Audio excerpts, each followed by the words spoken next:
જ્યાં ઇબોલા વાયરસને લઈને આરોગ્ય વિભાગ છે સતર્ક। જી હા, મોટા સમાચાર ગાંધીનગરથી સામે આવી રહ્યા છે। કોંગોથી આવેલા 37 વર્ષીય વ્યક્તિ 10 દિવસ માટે ક્વોરન્ટાઇન થયો છે। મૂળ કોંગોનો વતની મુંબઈ થઈને આવ્યો હતો વડોદરા। હાલ તો કોઈ વિશેષ લક્ષણ ન દેખાવા છતાં તેના બ્લડ સેમ્પલ લેવામાં આવ્યા છે। 37 વર્ષીય વ્યક્તિને આવતો હતો તાવ અને તે બાદ હાલ તો આ વ્યક્તિને ક્વોરન્ટાઇન કરી દેવામાં આવ્યો છે 10 દિવસ માટે।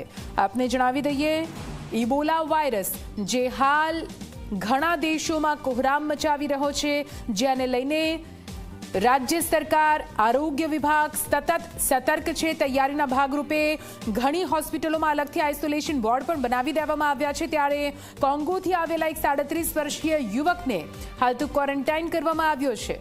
વધુ માહિતી સાથે સંવાદદાતા હિતલ ફોન લાઈન પર। હિતલ, આ જે વ્યક્તિને ક્વોરન્ટાઇન કરવામાં આવ્યો છે તે કોણ છે, ક્યાંથી આવ્યો હતો, શું કઈ માહિતી?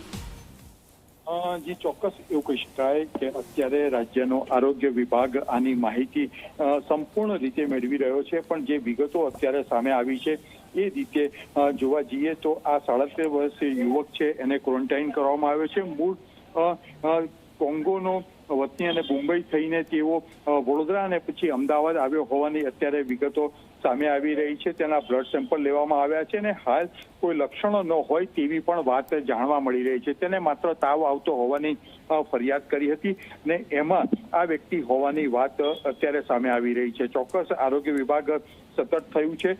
હજુ સીધી રીતે એક પણ કેસ સત્તાવાર રીતે નથી અને કેન્દ્ર સરકારની ગાઈડલાઈન છે એ પ્રમાણે રાજ્ય સરકાર અને આરોગ્ય વિભાગ અત્યારે કામ કરી રહ્યું છે। જી બિલકુલ, આભાર પૂરી માહિતી માટે।